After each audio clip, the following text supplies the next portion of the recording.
Purihin po ang pangalan ng ating Panginoong Diyos. Isang magandang umaga at mapagpalang umaga po sa ating lahat, mga kapatid sa Panginoon at mga kababayan, mga kaibigan. No, kumusta na ho? Ito yung panahon ng pagninilay-nilay ng salita ng ating Panginoon.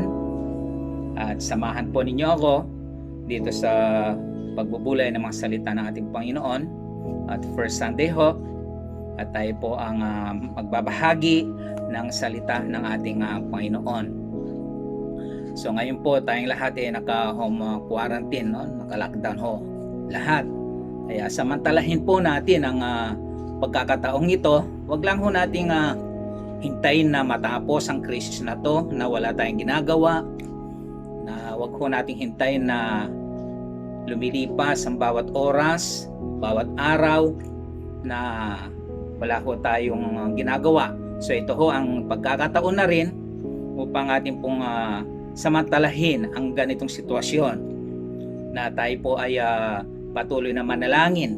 Bagamat naputol po o natigil sa mandali ang ating pagkakatipon, pero yung pong pagsamba natin sa ating Panginoon ay hindi po dapat maputol. Kahit po tayo nasa bahay, kanya-kanyang tahanan po natin, gamitin po natin ang pagkakataong ito upang patuloy nating sambahin, purihin, pasalamatan ang ating Panginoong Diyos at patuloy na manalangin sa ganitong sitwasyon ho.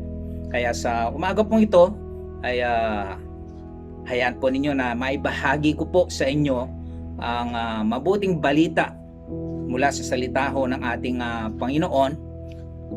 Tama-tama ho sa sitwasyon ho natin ngayon, na itong buong mundo po ay nabalot ng takot, no? Halos parang tumigil ika nga yung mundo, no?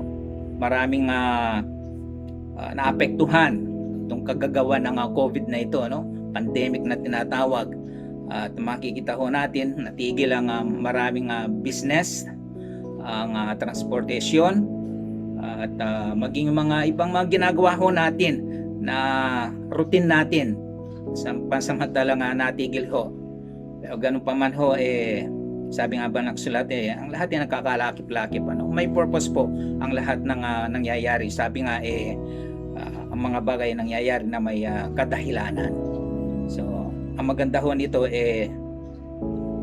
tayo po ay natuto sa sitwasyon pong ito, at sa ating pong mga kababayang Pilipino, naway mabalik po muli yung matagal na panahon na nawala po sa atin yung yung disiplina ba, no? At ngayon makikita ho natin, sana pagkatapos po ng krisis na ito wag ho nating hayaan na masabay din na mawala po yung mga natutunan natin na maganda sa sitwasyon pong ito ng pagkakaroon ng COVID, no? COVID-19 na tinatawag. So buong mundo po yan. Wala pong walang pinipili itong COVID na to, no? Walang pinipiling lahi, walang pinipiling estado ng buhay, mayaman ka man o mahirap. Kapag ito'y tumama sa iyo, talagang tatama talaga.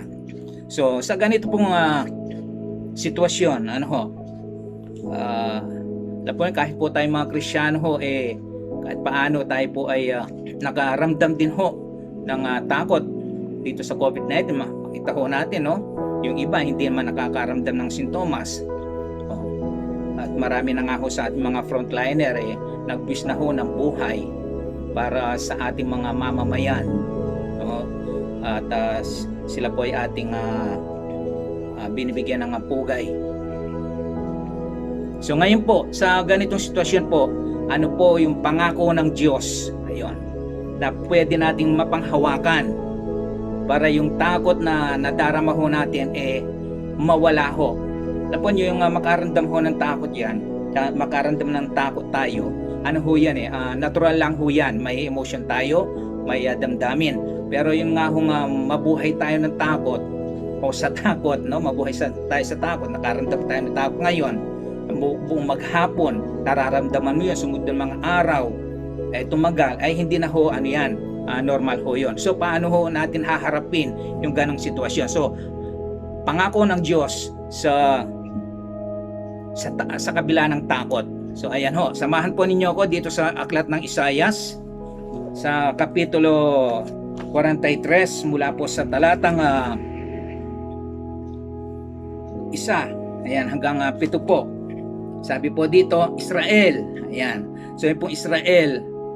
Ito pong Biblia ho, matagal na ho ito Nilagay ko ho, itinabi ko yung aking pangalan. So nilagay ko yung Eric. So pwede rin ho ninyong ilagay, no? Itabi yung pangalan ninyo doon sa Israel. Sabi, ito ang sinasabi sa iyo ni Yahweh, huwag kang matatakot, ililigtas kita. Tinawag kita sa iyong pangalan, ikaw ay akin. Verse 2, pag ikaw ay daraan sa karagatan, sasamahan kita. Mamaya ho, titignan ho natin yung pagdaan ng mga Israelita sa dagat, sa karagatan.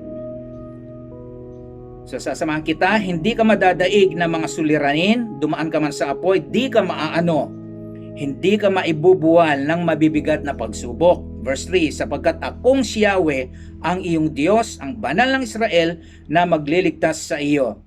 Ibinigay ko ang Ehipto, Ethiopia at Seba para lumaya ka. Ayan. Verse 4, ibibigay ko ang mga bansa para lang maligtas ka.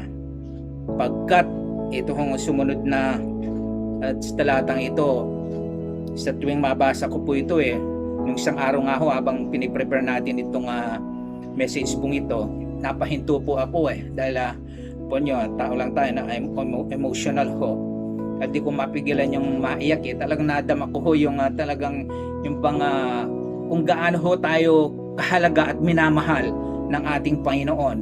Naway subukan po ninyong namnamin at pagbulay-bulayan ito pong sumunod na sinabi ng ating Panginoon. Talagang mararanasan nyo at madadama ho ninyo yung kung gaano po tayo pinahalagahan ng minahal ng ating Panginoon. Sabi po dito, pagkat napakahalaga mo sa akin.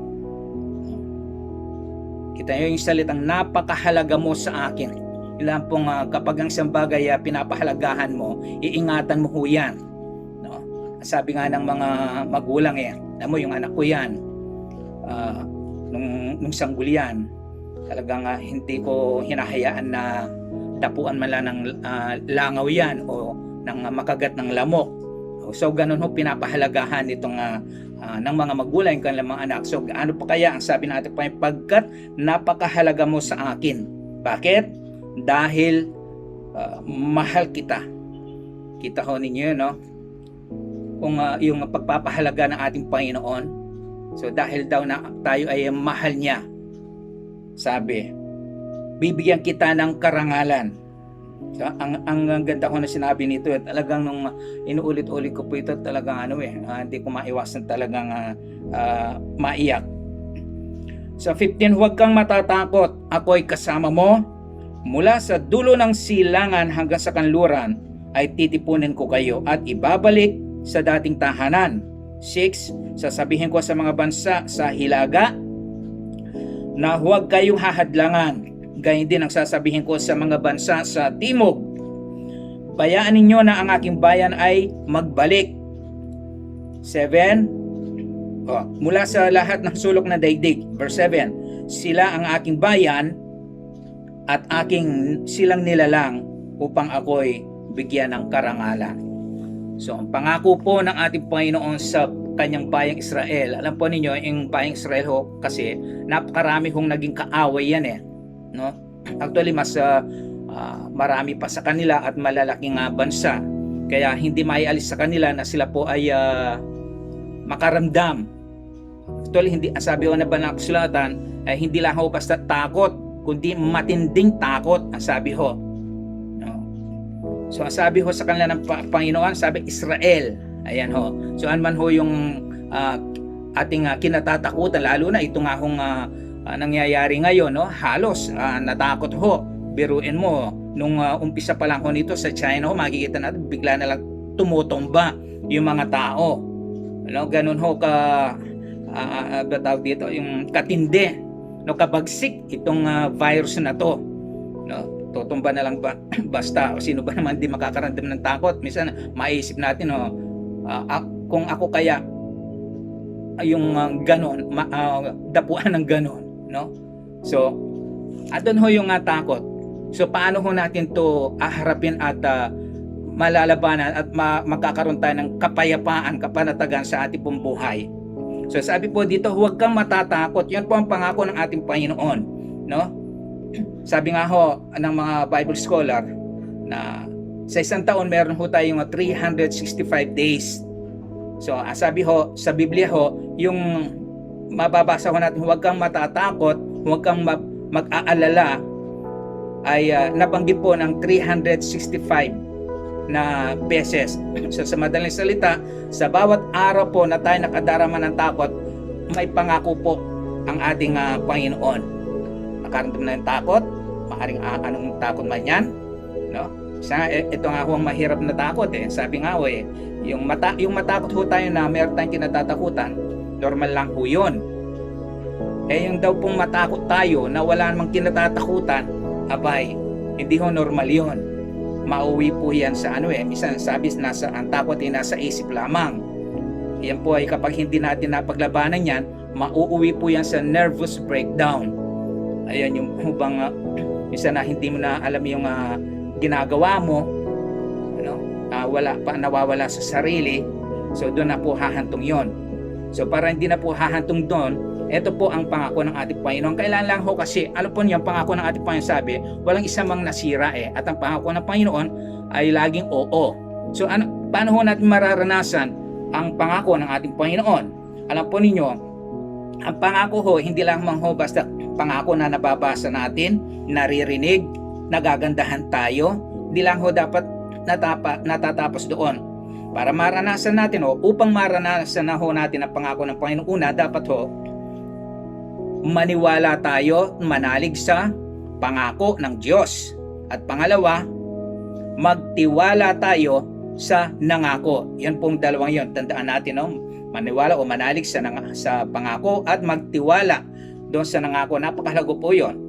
Yung pagtitiwala doon sa nangako, ibig sabihin talagang pinanghahawakan natin yung kanyang sinabi sa atin. So, ito pong pangako ng ating Panginoon, upang maranasan ho natin, yun ho, paniwalaan natin, pagtiwalaan natin ang ating Diyos na nangako. Sabi ho dito huwag kang matatakot ang sabi. Yan ho binigay na assurance ng Diyos sa kanyang bayan. Kasi alam ng Panginoon na ang kanyang bayan maraming kakaharapin No? Isa nga po dito na alala ko nung doon sa aklat ng Exodus chapter 14. Doon po yung sitwasyon na ang bayan ng Israel po dumaing sa ating Diyos dahil po sa matinding hirap na kanilang dinaranas po sa kamay ng mga Hethio. At sa pagdaing po nilang yaon, dininig sila ng ating Panginoon ang sabi po. At tinawag si Moses at sinugo upang pangunahan ng bayang Israel. Then ang sabi po doon, sumarap siya sa Pharaoh, sinabi ng Panginoon yung mensahe sa kanya. So ayaw pumayag. Ang ginawa ng Panginoon, nagpadala ng salot, 10 salot po yon. So papayag, babawi. Salot, papayag, tapos babawi na naman. So sulong atras ho si Pharaoh sa pagpapalaya sa bayan ng Diyos. Then nung sa ikasampung salot po, yung sabi ng Panginoong Diyos kay Moses, magpatay kayo ng kordero at yung dugo ipahid ninyo sa mga hambanan yung mga pintuan at pintana, sabi, sapagkat sa gabing ring ito lilibot yung angel of death o anghel ng kamatayan. Yung makita niyang walang pahid ng dugo, lahat ng panganay, tao, hayop, mamamatay. So sa madaling salita ganun nga nangyari. Nangamatay yung mga panganay ng Egyptian, hayop, lasa doon sa yung anak na Pharaoh namatay. At doon talagang sabi ng Biblia, hindi lang sila pinayagang umalis pinagtabuyan pa. So nung sila po ay nakaalis na sa Egypt, so nasa kalagitnaan na sila, Eto, nagbago na naman ang isip itong si Pharaoh, pinahabol. No? Nakinig siya sa payo ng kanyang mga tagapayo. So hinabol po, pinahabol, hinanda yung mga karwahe, mga sundalo niya, kabayo. So narinig po yung mga yabag na mga karwaheng ito, nitong mga Hepsyo. Eto, nakaramdam ho sila ng takot. Ang sabi po sa doon sa verse 10 po, ang sabi doon, no? Pinagharian sila ng matinding takot. Hindi lang ho basta takot, sabi ko matinding takot. I-picture ho natin yung isa taong nakakaramdam ng ganong klase ng takot, yung matindi talaga, sabi. Dahil nga ho narinig nila tapos sa harapan nila dagat, wala na ho silang madadaan. Kung titignan ho natin yung senaryo, sa likod nila mga Egyptian, sa harap nila dagat. So wala na silang lulusutan. Ibig sabihin, nasukol po sila. So sino ba naman hong hindi makakaramdam ng takot sa sitwasyon niyaon? Ibabalik sila uli sa Egyptian kapag naabutan ho sila, at pag nagtuloy sila, lunod ho sila. So kaya dumaing sila kay Moses. So sabi po ng Panginoon kay Moses, doon po sa verse 13, sabi, laksan ninyo ang inyong loob. Kita ninyo, yun po ang pantapat ng ating Panginoon doon sa nararamdaman ho natin takot sa ating buhay, no? Itong mga salita niya, itong mga pangako niya ito, laksan ninyo ang inyong loob, ang sabi, huwag kayong matakot. Ganun lang naman, ano bang kapag natatakot, huwag kang matakot. Yun lang ho, yun ang pantapat Sabi, tingnan na lang ninyo kung paano kayo ililigtas ngayon ni Yahweh. Ngayon, hindi ho bukas, sa susunod na araw. Ngayon, nasabi, hindi na ninyo makikita uli ang mga Hepsyo yan. Tingnan ho ninyo kung paano ang ginawa ng Diyos upang hindi na nila makita uli itong mga Hepsyo ito. Sa verse 14, ipagtatanggol kayo ni Yahweh, wala kayong gagawing anuman. Kita nyo? Ibig sabihin, manonood lang kayo. Ibig sabihin, relax lang kayo, ganon.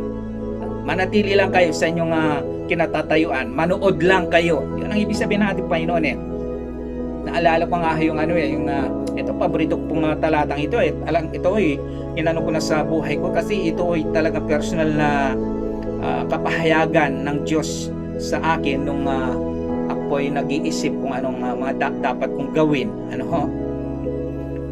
Ito nung nagbubulay ako, pagkabuklat ko, ito ang tumambad ho sa akin yung aklat ni Isaiah 41:17. Sabi po doon, kasi hindi ko alam kung ano yung gagawin ko Sabi na Panginoon doon, akong Yahweh, sabi niya, ang gagawa ng paraan.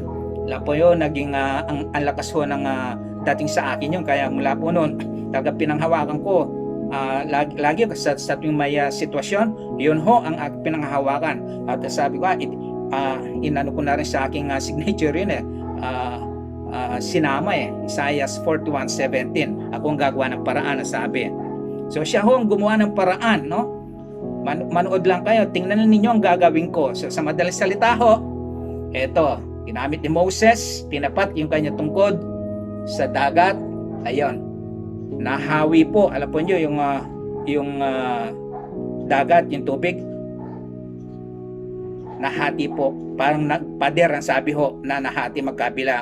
At yung mga Israelita sabi, para sila ho tumawid sa tuyong dagat.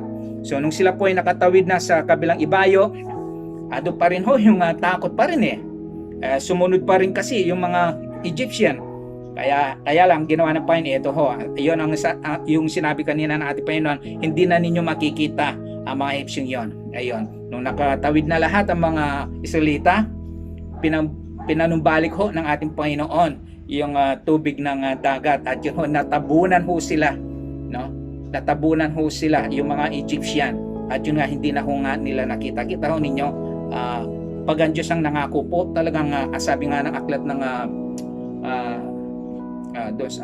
hindi ako nagkamali sa aklat ng Bilang ho, yan, sabi po doon na Jeremias, ang pangako ng Diyos ay kanyang tinutupad, at kanyang sinasabi at kanyang ginagawa. So ganun ho ang mangako ng ating Panginoon. So yung po takot nila nawala na ibsan ho, no? Dahil nakita nila ang kapangyarihan ng Diyos. So nagkaroon sila ng kapayapaan. At isa pa ho, alala ko ito po doon po sa panahon ni David.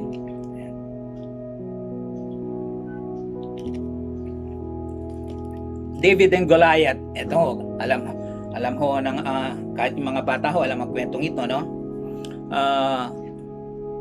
Araw-araw po silang hinahamon ni Goliath. Si Goliath pangunahin no? Siya ang pambato ng mga Pilisteo. So wala hong matapang na mga Israelitang tauhan ni King Saul na maglakas loob na harapin si Goliath. Araw-araw po ang sabi, hinahamon. Sabi ni Goliath, bakit pa tayo mag-aaway lahat? Pumili na lang kayo ng isa na ihaharap sa akin, na sabi. At kapag natalo niya ako, alipin ninyo kami lahat. At pag natalo ko siya, sabi, aalipinin namin kayo. Wala ho Sabi, marinig lang ho nila yung boses andun ho ang sabi nakakaramdam na sila ng matinding takot din. So si David ito pumasok sa eksena, inutusan niya ng kanyang magulang upang tingnan, sitahin ng kanyang mga kapatid. Yung mga kapatid ko, kasi ni David kasama sa mga sundalo ni King Saul. So ano bang ginagawa mo dito? Sawa ka na ba sa pagpapastol? O kaya ka na parito pang manood? Sabi ng kanyang mga kapatid So nung malaman ho ni King David na gano'n, araw-araw hinahamon sila ni Goliath at walang maglakas loob, ang sabi, nagpresente siya, King Saul, ang sabi, huwag ho kayong masiraan ng loob, huwag kayong matakot, ang sabi. Then ito, hamon na naman nagtakbuhan yung mga Israelita. Biruin mo, boses pa lang. Then ang sabi niya, ako po ang lalaban sa kanya, sabi. Medyo nabigla ho, marahil si King Saul. Ikaw lalaban? So titingnan ho natin, mga batikan niyang walang sundalo, walang mangahas, walang gustong lumaban. Then ang sabi ho doon, Wag ho kayo masiraan ng loob, kasi sira na ho ang loob nila wala nga naghihintay na lamang sila, kumbaga talagang lusubin sila ng mga Israelites o ng mga Pilisteo, yung mga Israelites. So ang sabi po doon, ako ang haharap diyan, ang lalaban. Ang Diyos na nagligtas sa akin sa kuko ng mga leon at oso, ang siya rin magliligtas sa akin. Kita ko ninyo, alam ni David kung paano niya haharapin yung humahamon sa kanila na nagbibigay ng takot sa mga Israelita. So hindi niya hinarap sa kanyang sariling kakayahan, kahit doon sa pagharap ni David sa mga lion at oso. Hindi ho sa kanyang sarili, hindi ko mo siya ay marunong sa yung isling ba yun? Sa tulong pa rin ho, sabi niya mismo ang Diyos na nagligtas sa akin sa mga leon at oso, siya magliligtas sa akin sa higating yaan. Kasi alam ni David sa kanyang sarili hindi niya kaya nakaya niya yun dahil sa tulong ho ng ating Panginoon. So yung takot na wala ho sa mga Israelita. So tayo ho, kung ano man yung nararamdaman natin na takot, ganun lang ho yung kaya ho ganun napakalaga ho na nagbabasa ho tayo, meron tayong alam sa salita ng ating Panginoon, sa mga pangako niya, yung mga nangyari noong panahon. Maalala lang ho natin yaon, at yun panghawakan ho natin kung paano ang ginawa nila. Makakaramdam din ho tayo ng kapayapaan at mawawala ho yung anumang takot na nasa ating puso. At isa pa ho, doon sa ikalawang Kronika chapter 20 po, doon po naman doon sa panahon ni Jehoshaphat, sa panahon po ni Jehoshaphat, nilusob po sila ng mga Moabites at Ammonites, no? Then ang sabi na bahala po si Jehoshaphat, ang sabi doon, natakot. Pero may nag-allied sila, no? Nag-combine o nagkampi yung mga kaaway na mga Israelita laban sa Israelita, biruin mo, pagtutulungan sila, nabahala, natakot. So ang ginawa ho ni Jehoshaphat, siya po ay sumangguni sa Diyos at nanalangin. At ang maganda ho dito, ang sabi sa verse 14, sabi doon, yung Espiritu ng Diyos ay bumaba kay Jahaziel, ang sabi. At sinabi ni Jahaziel yung mensahe ng ating Panginoon kay Jehoshaphat, ang sabi, makinig kayo, Haring Jehoshaphat, ang sabi, ganito ang sinasabi ni Yahweh, huwag ninyong sirain ang inyong loob. Kasi sira na ho wala nang diskarte, ika nga. Huwag kayong matakot, kita ninyo no, lagi, huwag kayong matakot, kasi alam ng Panginoon ho yun na makakaramdam tayo ng takot sa mga sitwasyon na ating kinakaharap po sa buhay natin, sa araw-araw, no? So, ang sabi, huwag kayong matakot, dahil sa makapal na kaaway, ito'y ipakikipaglaban para sa inyo, o ni Yahweh para sa inyo. Manatili lang kayo, wala kayong gagawin, huwag kayong aalis, o haharapin nyo bukas. Sa madaling salita ho, ayun, nagapi po yung mga kaaway ng nina Jehoshaphat. So nagkaroon po sila ng kapayapaan na wala yung takot. So yung takot po na mula kay Moses, kay David, no, dito kay Jehoshaphat, na nawala po. Ang Diyos ang siyang nagtanggal ng takot dahil siya mismo ho ang tumulong sa kanila. So ganun din ho, siyang dito ho naunawaan pa ng mas malalim pa yung sinabi ng Biblia na ang Panginoon siya noon, ngayon, bukas, magpakailanman. Sabihin, ang Diyos na nina Abraham, Isaac, yung mga naunang lingkod niya, siya ang tumulong sa kanila. Siya rin po ang tutulong ngayon sa atin, at siya rin ang Diyos na tutulong bukas at sa mga susunod pang mga panahon sa ating buhay. Kailangan lang ho yun nga yung sinabi ko kanina, yung paniwalaan, panaligan, at pagtiwalaan yung Diyos na nangako. Then meron pa po akong naalala ito, sa pwede ho natin salaminin yung ating sarili ho dito doon sa bagong New Testament po, nung ang ating Panginoon ay nung sila maglayag na, kasi nakapangaral na sila, tatawid sila sa ibang ibayo, so sasakay sila ng bangka. So nung sila nasa laot na, ang ating Panginoon sabi, natutuloy siya sa badang hulihan ng bangka. So sa badang huli, so bigla bumugso, ang sabi, yung unos, yung alon, yung hangin, no? So ang sabi po, natakot, nahintakutan ho yung kanyang mga alagad. Tignan ho ninyo kasama na nila ang ating Panginoon, pero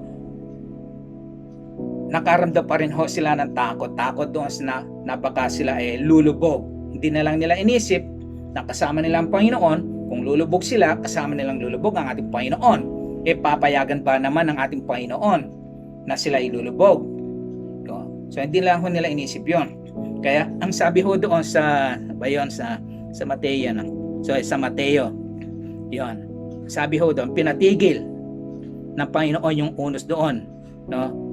Bago po doon sa aklat ng Marcos, ang sabi po doon, ang sabi na maalagad, ito ho, minsan ganito ang naiisip natin lalo na kapag andyan niya yung kinatatakot, malapit na yung due date ng babayaran, no? Anong klaseng babayaran yan, natatakot na tayo, baka maputulan na tayo, no? Baka tataas o magpe-penalty.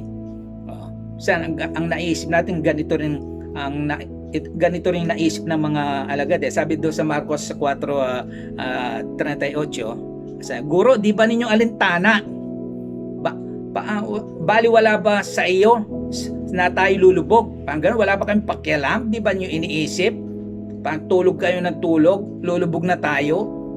Ang ganun hindi ba ninyo alintana? Di ba nyo iniisip? No? Wala ba kayong magawa? Pang ganun ang palagay ng mga ito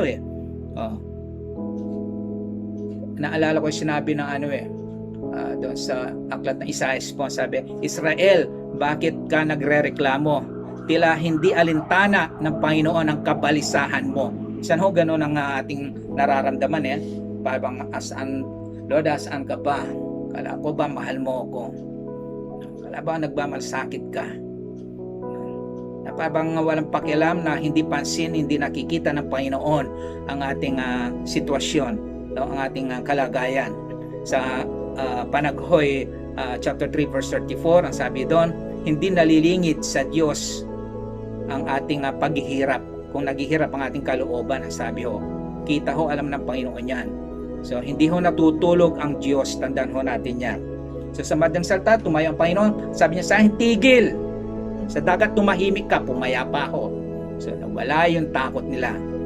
At ang sumunod na eksena ho, yung nung, ito ho, sa dagat din ho ito.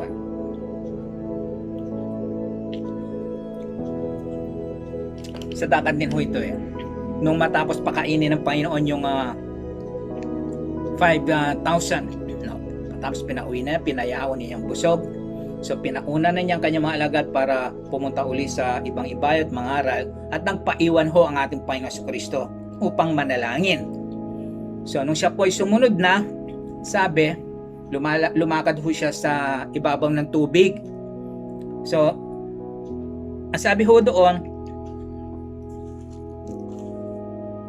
natakot po, pinagharian sila, kinalibutan sa takot. Yon, kinalibutan. Alam po yung pag sinabi kinalibutan, alam po yung pag sinabi kinalibutan, yung po talagang makikita natin yung mga kilabot sa ating balat at yung tindig ng balahibo, yung bang isa na lala pa yung mga takot minsan sa dilim, no? Kapag napadako lang sila sa dilim, doon kagad sa isip nila parang may iba sa nasa likod nila. So imagination, at yon, titindig na yung balahibo, kikilabutan. Ganun ho ang naramdaman ng mga alagad. Sabi na multo, sabi.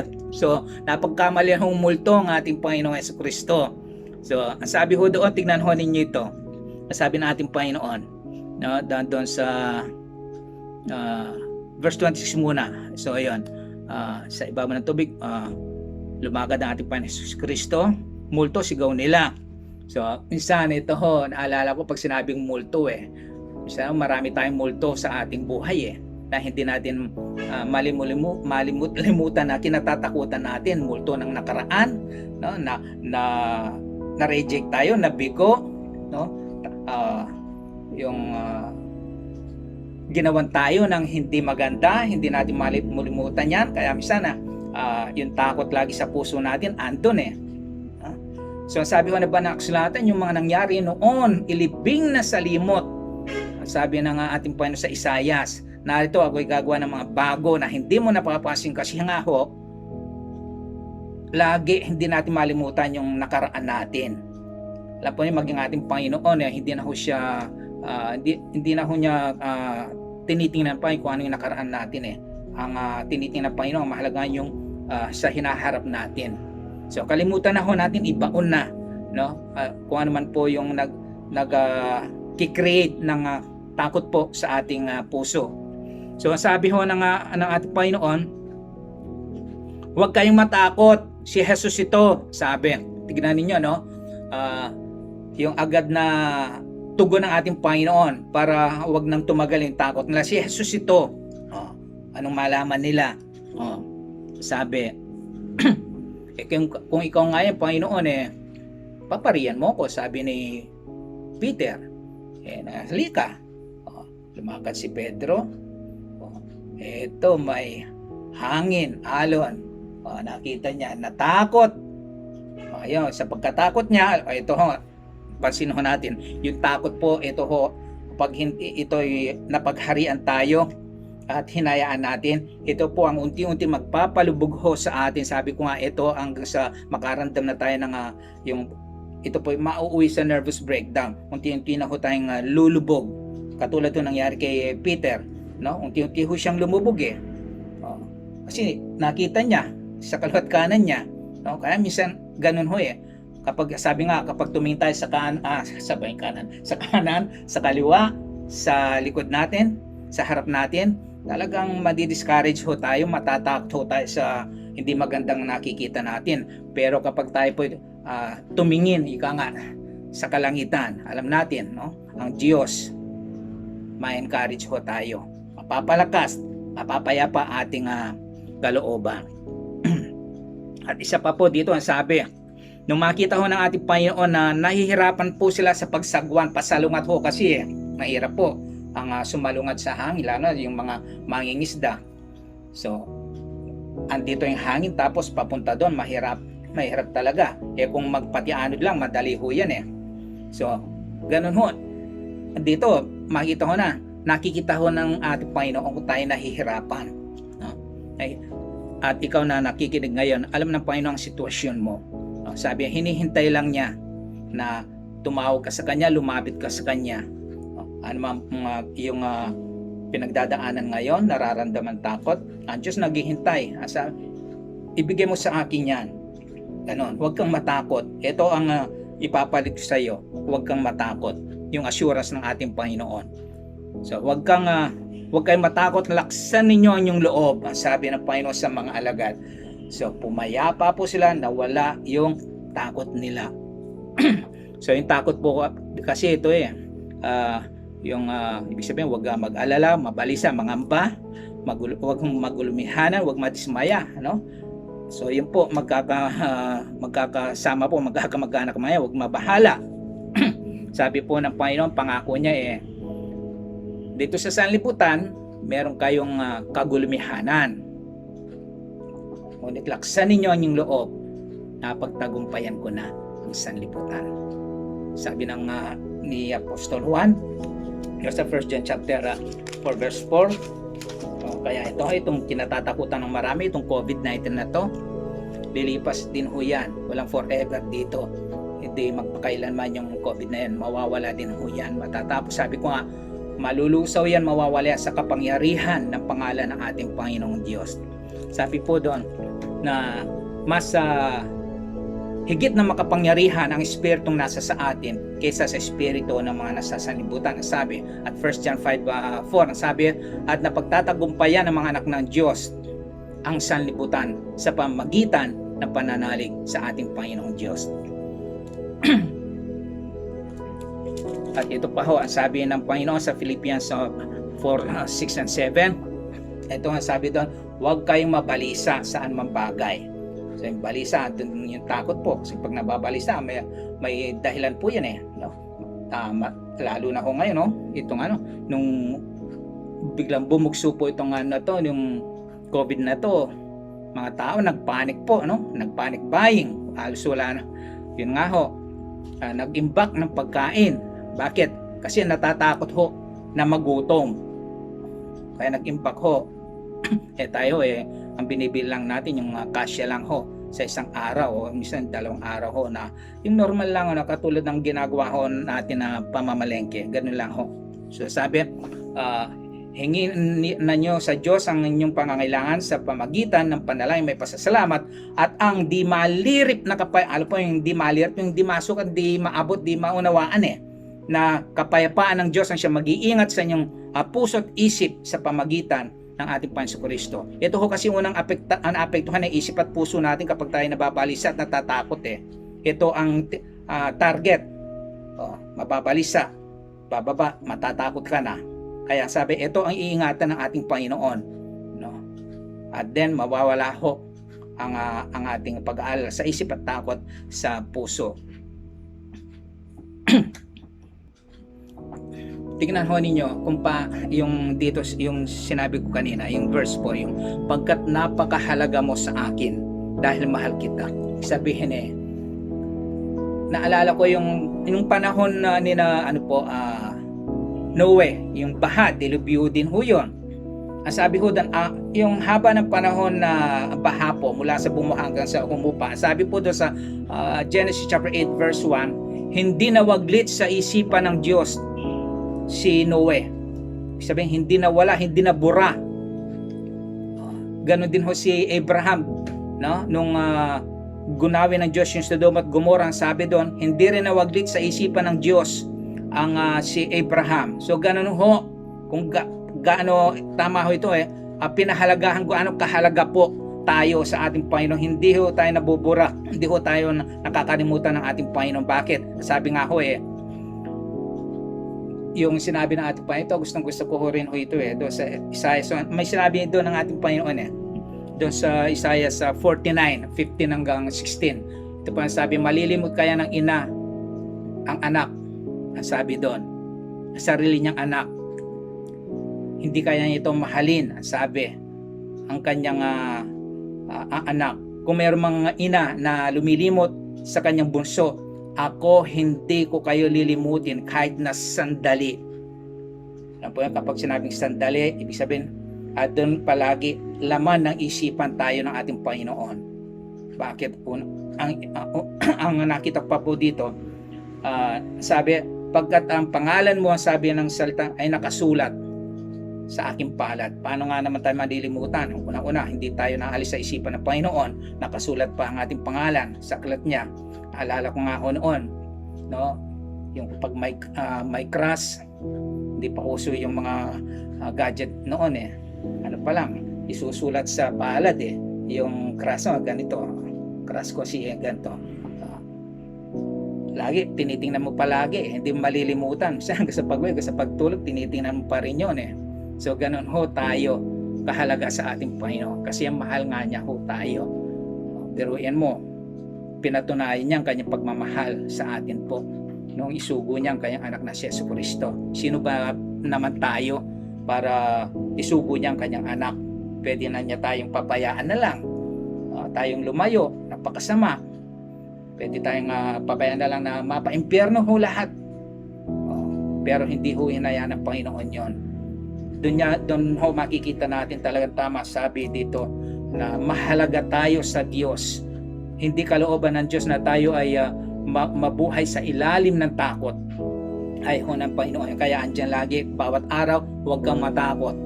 Susunod na araw, huwag kang matakot.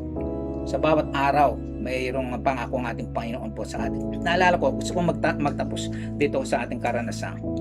Alam po ninyo, way back 1995 1996, sa aking pagbabasketball, na out of balance po ako na natumba at tumama po ang pagtumba ko po ganun tumama ito pong ulo kong ito at nung sa Latin ko po agad-agad may bukol at hindi lang ho yun umupo po akong ganun, pagka tumba ko umupo ako, namanhid po, naramdaman ko namanhid po ako dito.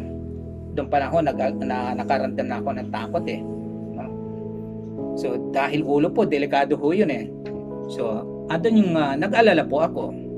So sa madalang salita po, nagpa-check up po tayo, tiningnan. So purihin ng Panginoon sa kanyang pag-iingat, wala akong nakitang diferensya o mga crack ika nga. So ito ho, di okay na. Nung nagbasa po ako ng dyaryo, mahilig ko ako magbasa ng dyaryo noon Nabasa ko, isang pare, nagmimisa, natomba, nabagok ang ulo, patay. Ayun, nakaramdam man ako ng takot. Then, sumunod na araw, nagbasa naman ako ng dyaryo, isang referee ng basketball, na nawala ng balanse, natomba, bumagsak, nabagok ang ulo, patay. Ayun naman po, natagdagan ng takot. Tapos ninyo talagang sa ganung sitwasyon. Ang Panginoon lang talaga ang maalala at maasahan sa ganung sitwasyon. Sa madalang salita, pinawi ng Panginoon yung takot na yun. Kaya sabi ko nga, Lord, kapag naalala ko po yung binabalikan ko, talagang Lord, ikaw nga'y pangalawang buhay. Yung sitwasyon niya, pangalawang buhay na lang po ito. Kaya itong buhay na ito, hindi na akin, yun na. Kung ano kalooban mo, sabi ko nga palagi kasama sa bahay, yung buhay ko pinagkatiwala ko na sa Panginoon. Then susunod noon ayun, dahil nga po sa puyat, overwork, kulang sa pagkain, ano pa yun, so bumigay ho isang gabi habang nagmumuni-muni ako, nagsandal din akong ganon, may naramdaman po akong gumuhit dito sa dibdib mula sa lamunan at nung dumura po ako, dugo. Ayun, nag-alala na, takot na naman ako doon. So tignan ho ninyo ang Panginoon. Alam po sa ganong sitwasyon sa aking buhay, doon ko po nakita at naranasan kung yung pagkilos ng ating Panginoon Tapos dahil nga sitwasyon ko noon, wala, kaya nga, allowance lang, minsan once. No, then, wala ho akong salapi pera. So anong gagawin ko? So siyempre kailangan natin magpa-check up. Tapos yung talagang si Lord, the best.